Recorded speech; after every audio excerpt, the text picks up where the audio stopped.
Welcome to Emeritus, the Emergency Metaversal Emergence Recording Interface Terminal Undersampling System. Today we have Item hash, SCP-104. Object class, Euclid. Special containment procedures. SCP-104 is currently contained in a steel box with electronic keypad access. Access is to be restricted to Class 3 and higher. Do not allow SCP-104 to come in contact with any living tissue. Any and all interaction with SCP-104 is to be handled via robotic assistance, or with full hazmat suits and gloves. Anyone found to be imprinted by SCP-104 must submit for unimprinting. Failure to do so within 24 hours of exposure will result in termination.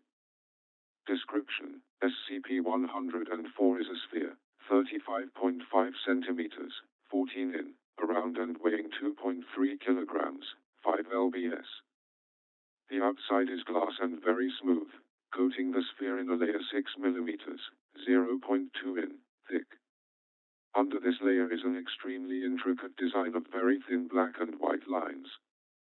This inner core is a delicately carved ball of wood, giving slight texture to the line design.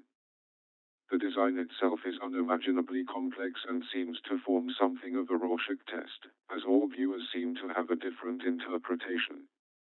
Movement or a ticking sound from inside the sphere has been reported, but at this time is unconfirmed. Whenever a human touches SCP-104 in its unimprinted state, it will imprint on the subject.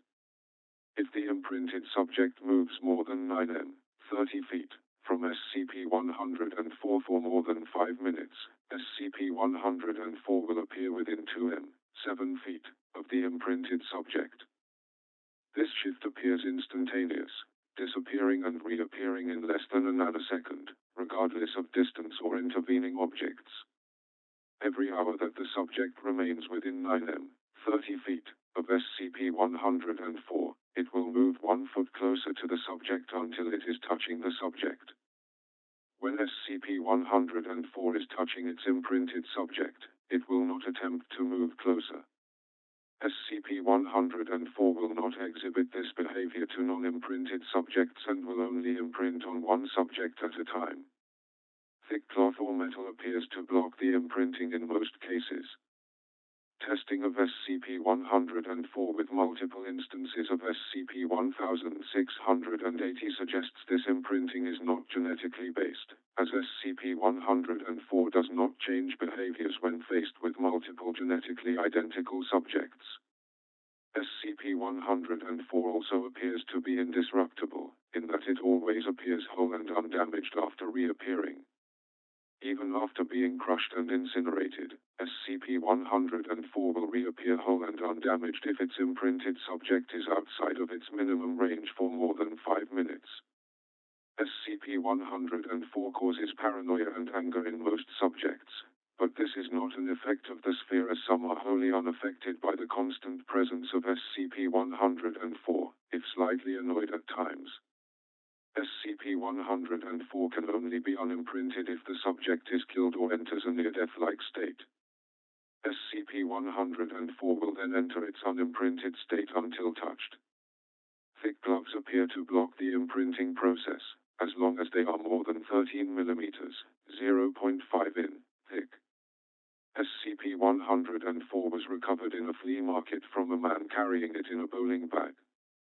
The man never identified himself and sold it to Agent Redacted for a quarter, thanking him profusely before running off. Notes 104-1108-R. It has been theorized that SCP-104 is some form of extra-dimensional probe or recording device. This appears to be unlikely, as it appears to be made of terrestrial materials and has no means by which to record or observe anything.